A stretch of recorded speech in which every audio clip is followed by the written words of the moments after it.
So welcome to another Wiltshire Creative Connects big interview. And my name's Louise Dancy and I'm the Take Part Director at Wiltshire Creative. And I'm delighted to be sharing this time with Sue Kent, the General Manager from La Folia, and Howard Moody, Artistic Director of La Folia and acclaimed conductor and composer, of course. So welcome you both. It's going to be a lovely half an hour or so we spend talking about La Folia and the lovely projects that you lead on, and hear a bit more about what you enjoy about the work that you do and how you put it together.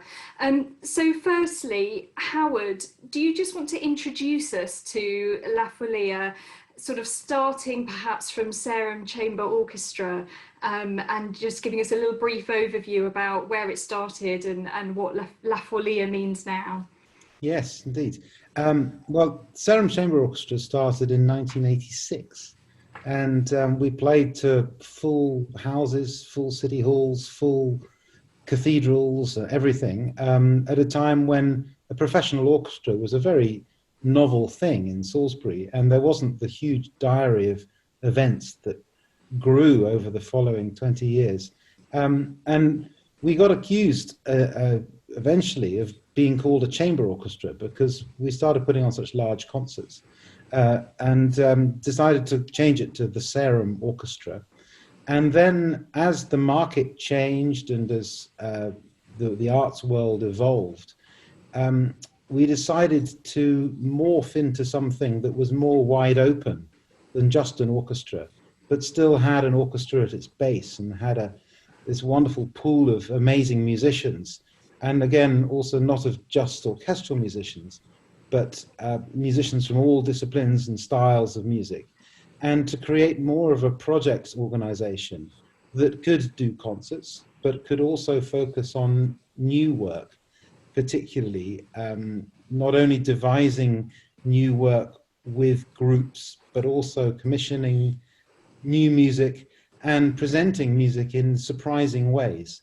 And that became La Folia, which as a name actually means kind of madness, really.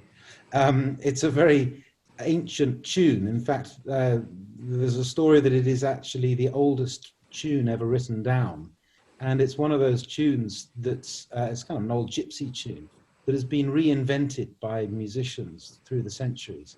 So this had a particularly nice feel for us as a group, that's what we wanted to do. We wanted to reinvent things and be open to change and open to projects as well as concerts, and working with all sorts of people that we wouldn't necessarily meet in an artistic way. Thank you. And Sue, do you want to let us know how you joined Sarum Orchestra and La Folia, and at what point you joined the team?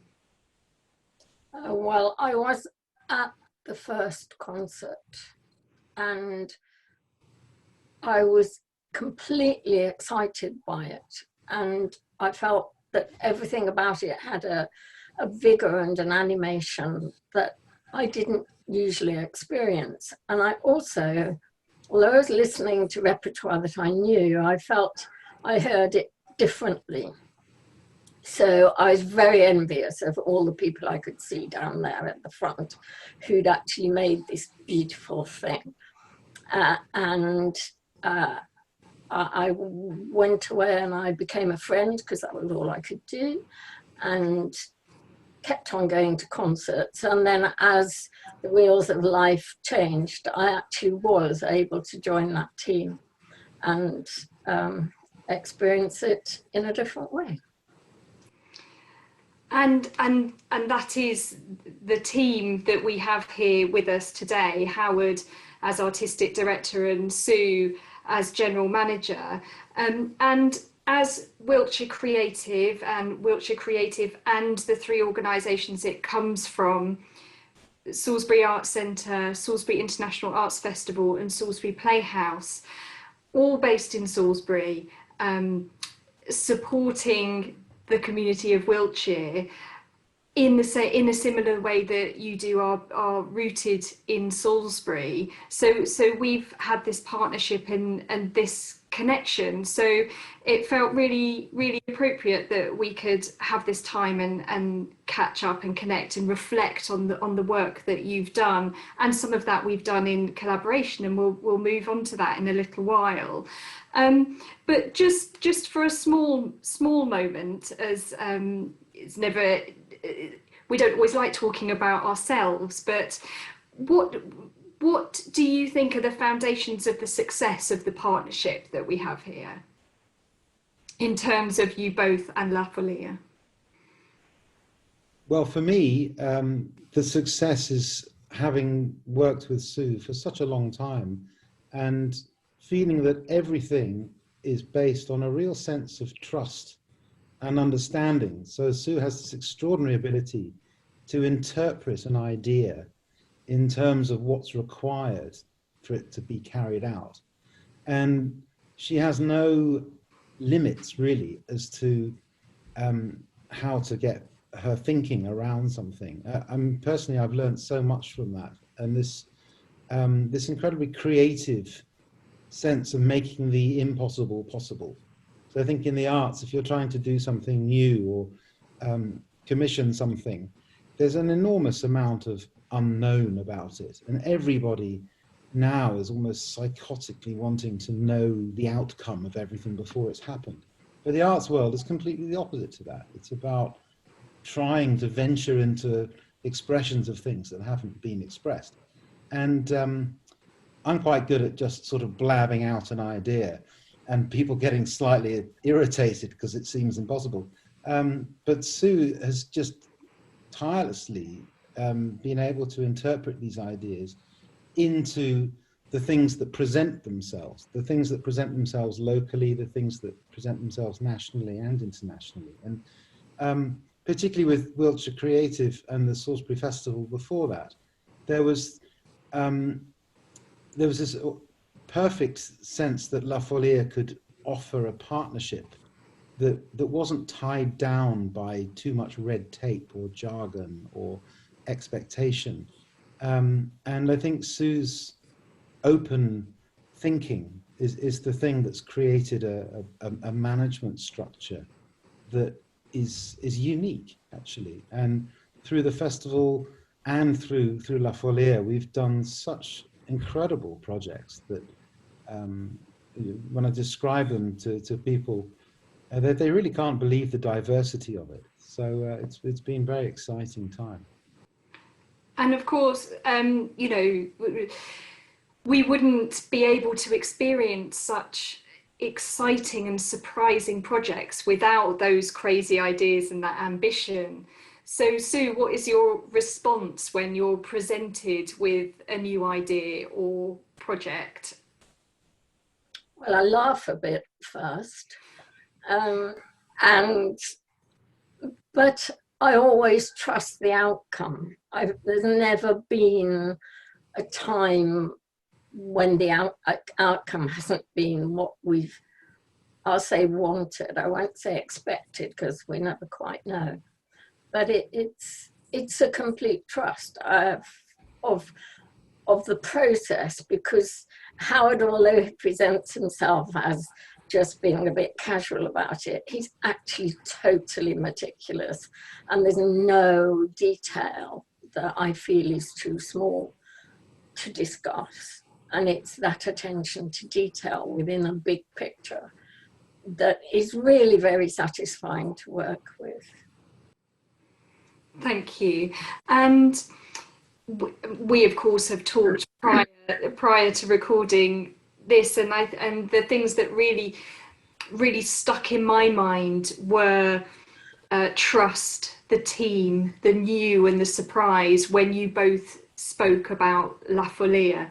And I think the pairing together really demonstrate those things. Because we can't ever pick our favourite projects, is there a particular project or event that sticks in your mind somewhat, that you'd like to share with us at all? Sue, do you want to start with that one? it's really tough. But just thinking on a smaller scale, in one sense, there's the project that we did with Exeter House, which was based upon Wagner's Ring Cycle. And I quote that because it came in a small way from the pupils themselves. And we had we had a circle time with them when we asked them what they wanted to do.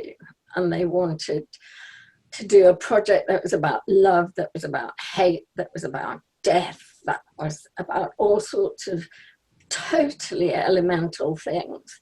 And one of the teachers just said, "Oh, sounds like Wagner." And so Howard said, "Okay, that's what we're doing. 4 years, ring cycle, that's it." And we did. Not Wagner as the world knows it, maybe, but it's full of archetypal characters and themes and emotions that the young people from Exeter House experience themselves so profoundly and can't always express. So they had this means of expressing it 4 years running. And of course, Exeter House School, based in Salisbury, is a school, a special educational needs setting. So you were talking about the students' particular responses to the material that they of course had prompted that you explore in the first place. Yes, indeed. And they respond to those very basic emotions and the archetypal characters. And that makes it a means of expression for them, that they feel all these things, but they can't always articulate them. But they can make the music and they can create the relationships that actually present these, both within their own environment, but to a much wider public, as people flocked to the Arts Centre to see this thing that they wouldn't have imagined anyone could do. And when you started talking about this particular project, you also said it was quite a small project, but Wagner's Ring Cycle over 4 years doesn't feel like any small project. Did it very much take over the artistic life of La Folia for a period of time? To a degree, but we're doing all sorts of other things alongside. So we would reckon to do one of those projects every year along with other work. And I say small because it began in a small way, not like other projects that have got hundreds of people in them. But of course, of a small project, the impact can be very great, regardless of the amount of people interacting with it. Yeah, absolutely. Howard, have you got anything to add to the Wagner's Ring Cycle project? Well, I think for me it was artistically such a dangerous thing to do, because we were using the most solid ancient stories that human beings have, and trying to interpret them on stage with groups who would only want to do that if they actually made the material themselves. So it was this fantastic thing of having something very fixed that we wanted to express so that it really had an archetypal meaning, and the characters were really inhabited by each member of the cast, but also to trust their own ideas, to develop those characters and to write their own tunes and express their own words. And it was an incredibly life-changing thing for everybody involved, because you suddenly realize that the mindset of a lot of the students involved, that they think like gods. They think in very clear ways that's very matter of fact, which is the way gods are transmitted in stories. And it just constantly felt like we were dealing with the big stuff. And it was almost too dangerous to think of it too intellectually, because it was just happening. and everyone that came to the performances just, at times I think that they couldn't really handle it, because it was so innovative and exciting and expressive. And I know now that the people involved in the project, they really still are living those characters. They really are part of their own lives. So it's tremendous on every front. And I really enjoyed the fact that you called it both dangerous and daring as a project, and absolutely part of the vision for La Folia. Howard, is there a particular project that you'd like to dip into a little bit, perhaps? Well, there are a couple actually of fairly recent projects. One of them was called Evening Songs, and again, this was something that was developed from the Ring Cycle project, again with special school groups from the area, but also with the cathedral choir and in the cathedral. So it was an expression of the centre of Salisbury as a city, and it was an expression of two groups who would probably not meet on an everyday level, and they certainly wouldn't work together on in an obvious way. And the permission we got from the cathedral for these students to make up their own interpretation of the evensong ritual that's happened for 750 years. They were the first people ever to be allowed to do that. And the choristers were also doing that. They experienced this, well, it's an artistic ritual of the church every day, and most of them haven't really thought about what it really means, which is perhaps the strength of being involved in a ritualistic way. But the fusion of their input and the special needs students' input was completely electrifying. And we also had the opportunity to work with Mark Padmore, who's one of the greatest singers of this time. And he'd just been singing with the Berlin Philharmonic, and he came the next day and started working on evening songs with the students.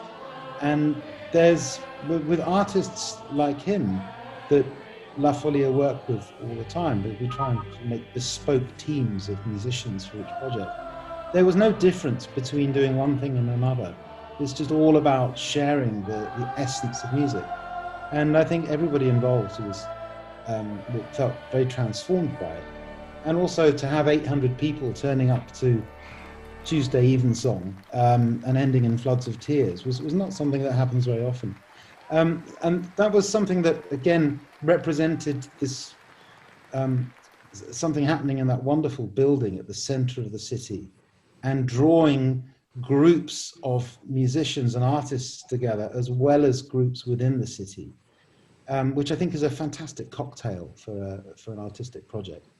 And fairly soon after that, with the Wiltshire Creative, we collaborated to do performance of Push, which was an opera that I'd written for the Battle Festival in collaboration with Glyndebourne, that has since gone to Chichester, the Speaker's House and the House of Commons, and La Monnaie, Brussels Opera. But we did this production in Salisbury with Wiltshire Creative and in St Thomas's. And there were about 120 members of the community who learned my music and acted it out. And Simon Gronowski himself came, who, as a Jewish boy of 11 and a half years old, was pushed off a train on the way to Auschwitz by his mother so that he survived, given that she knew that she wouldn't. There was a train that was stopped by the Belgian resistance. 3 friends, teenage friends, who managed to stop this train, and the only train that was stopped between Mechelen and Auschwitz in April 1943. And the connection that the community made with this story, and the opportunity to use the instrumentalists from La Folia, who many of whom we've worked with ever since Sarum Chamber Orchestra days, and it's this fantastic nucleus of brilliant players, mixed with some of the top flight soloists, including James Newby, who played Simon. And then this very humbling presence of Simon Gronowski, aged 87, to come to the performance and speak to everybody afterwards. And what's particularly touching today about that as well is that last week released a YouTube video that included many of the singers who were part of that production from Salisbury, as well as the productions in Chichester and Battle and Westminster and Brussels. And as a virtual group, they all sang the last chorus in their living rooms. And you can see it on YouTube.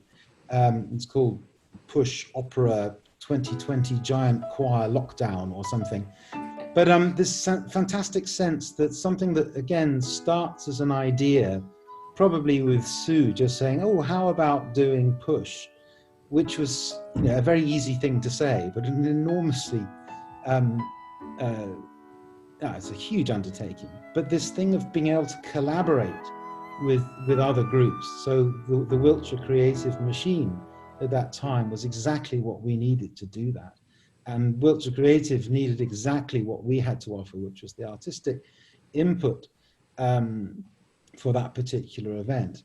And now to see it going around the world in another form, which has linked groups from across the channel, which seemed to be a very significant thing to do at this time, as well as take a story that had a mirror of the health workers today, and the Belgian resistance. They were the guys that were on the front line, risking their lives to make others safe. And it had all these resonances. And on one level, I find that when I do these projects, it's so all encompassing. It's quite easy to think that it's just another project. But very quickly, things mushroom in so many levels. And to meet people over the years who, like in the Festival Chorus, who've been involved in projects since 1994, they've touched on so many types of music and experiences of music. And it's fantastic that La Folia is there wide open for whatever comes its way. And of course, you've just, through Push and the extraordinary live event it was, you know, it is fascinating how the arts once again can be so versatile and offer these experiences out in a different way that, you know, one of which we're experiencing at the moment. So completely delighted that Push is still being received by a wider audience and enjoyed by, and people are still being, it's having a huge impact on people beyond the live events that are extraordinary and unique in their way. And of course, Push was the first collaboration between La Folia and Wiltshire Creative. But of course, that collaboration came out of Salisbury International Arts Festival and the long-standing relationship La Folia has with the International Arts Festival. And there will be an entire wealth of projects that we can highlight. But you did talk about the relationship with Salisbury International Arts Festival starting back in 1994, was it? Did you say, Howard? Indeed, yes. It was Helen Marriage decided to start a festival chorus, and she insisted that it would only do new music, would only do music by somebody that was alive and preferably there performing, or commission new stuff. And fairly consistently since then, that artistic policy has been carried out, which is a wonderful thing in a provincial town to insist on the sort of level of artistic innovation that's so often the stuff of the capital cities. And Parkol came, and then John Sermon came. That event was recorded by the BBC and then became an ECM disc. And then we found ourselves climbing up 100,000 breeze blocks in Station House Opera, and the most innovative, crazy, extraordinary reinvention of time and space I've ever seen.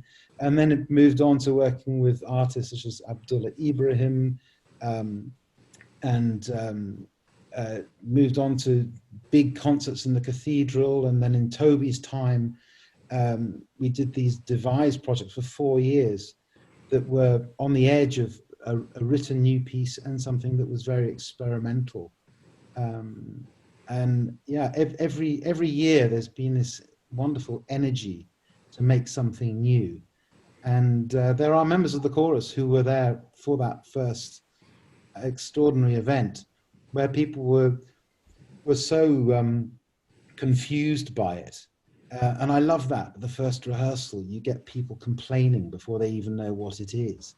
And some of them, of course, leave. And then the others just go, that's fantastic. I don't know what it is. And by the end of it, everyone's kind of reached some place where they can't just judge it in the way that you might judge one performance of Handel's Messiah against another. But it's sort of beyond judgment because everybody's involved. And we have this wonderful way of rehearsing from January, sometimes when the piece has only just been written or is still in an embryonic form, so that the chorus feel that they're really part of making something by May or June when we perform it. So it's been a wonderful collaboration, and again with Sue managing it, just fantastic. Absolutely, and as you say, you know, that relationship in making new and exciting work in Salisbury, it's not just in Salisbury, it's with Salisbury because of the festival chorus. And as you mentioned, many of those festival chorus members have been in many years worth of projects, and we raise again those words new and surprise. Sue, how do you go about supporting often a large group of community members in embracing something that is new and surprising and sometimes undescribable in the early parts of rehearsal? It's about confidence, really. I don't mean self-confidence, I mean of myself. It's confidence in the work and confidence in the outcome. And sort of being able to laugh at the uncertainties of it and enjoy them rather than be afraid of them, and trying to pass that on to singers who, they're a very diverse group, and some are used to very formal rehearsal and some have never sung with a choir before. So you have to be able to show them that it's all the same thing and there's nobody who's good or better than anyone else. And in that way, you see friendships grow and groups form within the group, and the extent to which they become more and more confident. And, you know, you hear somebody in a corridor saying, I think we're a work in progress, because the composer hasn't actually finished what he's doing yet. And he'll say, what do you think about this? Or what do you think about the other? And they'll think, gosh, we're actually part of making this work. It's not just being visited on us. We can actually help to make it. So that very much changes the dynamic between the composer and the choir and Howard, in fact. And Howard always behaves as if it's all going to be just fine. In fact, that it's all fine now, even when it isn't. And that just creates a close relationship that makes it work, really. And also they do become involved personally, like during Push. There was an instruction to them to bring a bag with them as a prop. And in the bag, they had to put one thing that they wouldn't wish to leave the house without if they themselves had been taken out in the middle of the night. And when they arrived with their bags, it was like show and tell in an infant school. You know, can I show you my teddy? I've had this teddy for 64 years, or something similar. And an artist who brought a canvas and all those things, the personal involvement that they develop through helping to make the piece, whatever it is, I think is a real clue to its success. And a complete and often a unique experience for community members taking part in a project is the artistic influence they're having on the very thing that people will come and watch. Yeah. In a way that if they didn't have those items in their bag, their performance would be completely different if they didn't have those things with them. Yes, and in fact in Push, the intimacy that they had with the audience, they felt really responsible for making the audience feel really terrible about what was happening, and they really took that on. I think that's something else. The projects are never just, oh, for the sake of it, what can we dream up to do this year? They all come from quite a visceral place, and I think that's one of the keys, really. And of course, last year we saw a performance of Earthrise under the amazing art installation of Gaia in Salisbury Cathedral as part of the International Arts Festival, and the combination of the themes of the festival of 2019, which were celebrating the anniversary of the first landing on the moon, the first moon landings, and the anniversary of the fall of the Berlin Wall. And that performance would have been completely different if it wasn't intertwined with the amazing art installation and the themes of that festival. That's right. Yeah. And that's part of the never letting it be just do it for the sake of it, but it has to have reason. Yeah. And of course, very sadly, we've had to halt progress on a project we were working on together for the Salisbury International Arts Festival for this year, 2020. So, Sue, can you just introduce us to Stone Songs? Well, Stone Songs seemed to be a really appropriate project for the 800th anniversary of the cathedral and the city. And it was something that Howard had always wanted to write. And so La Folia commissioned him to write it and to be co-produced with Wiltshire Creative. And I'm really grateful for Gareth Machen's enthusiasm about adopting it and taking it forward and bringing his skills to it as well. Howard, do you want to give us a little insight into what that project was? Yes, well, hopefully it's what it is, because it has actually been written and is ready one day, hopefully, to be performed. And we're all hoping that the word postponement and rescheduling was going to take over. But it's been a long-held dream for me to try to write a big piece, a big choral piece with instruments that expresses something of the building of a fine, great architectural structure, and particularly Salisbury Cathedral, which is probably the structure that's closest to my roots since I grew up next to it for a lot of the time. And I sang in the building, and I've done so many concerts there.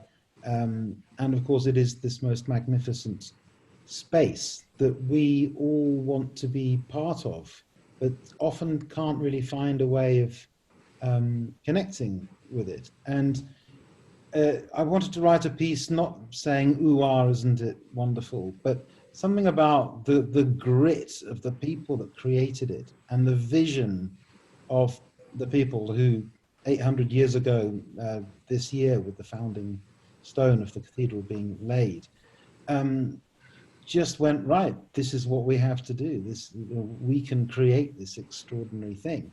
And the fact that it's stood there with the craftsmanship that they used for this long, and the need for it to be reconditioned all the time, and its sort of organic nature, even of stone, just to be set back into the earth by the rain and the elements, and this maintaining of something beautiful, and this sort of need in us all to try and sustain that side of our culture, in all forms, really.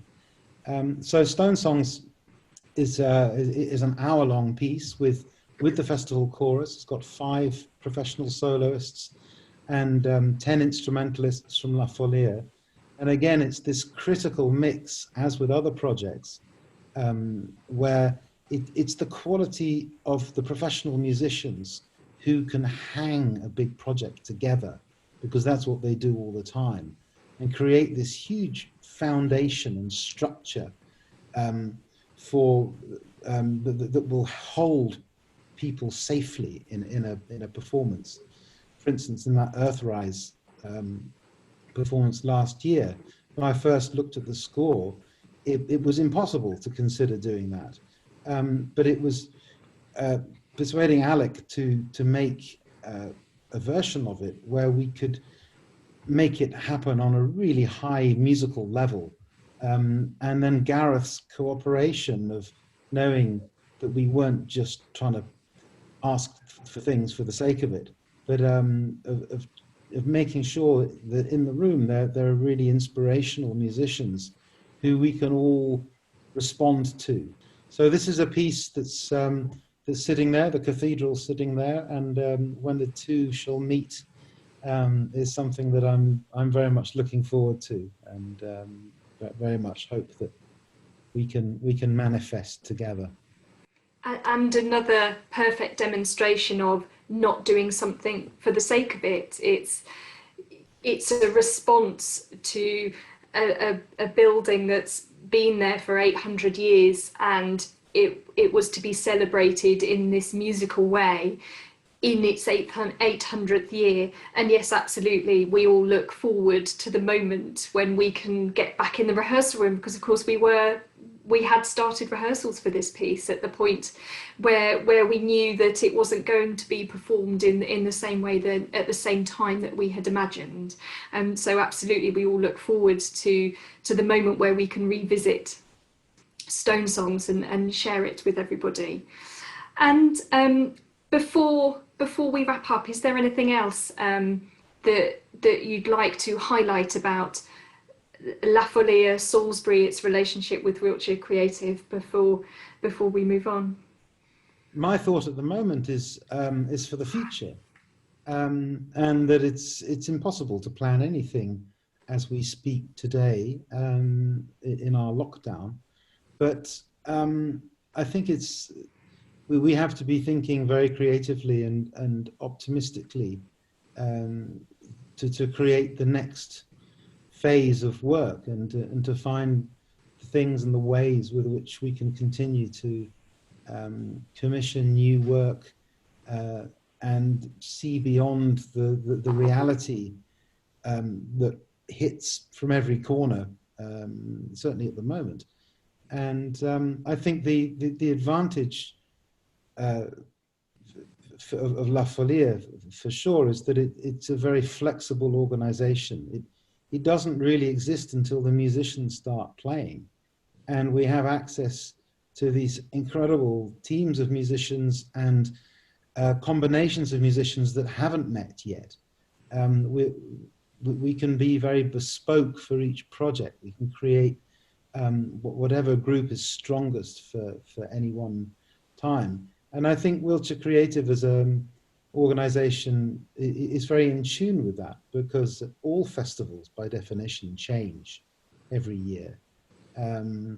Every theatre puts on a mixture of new work and old work.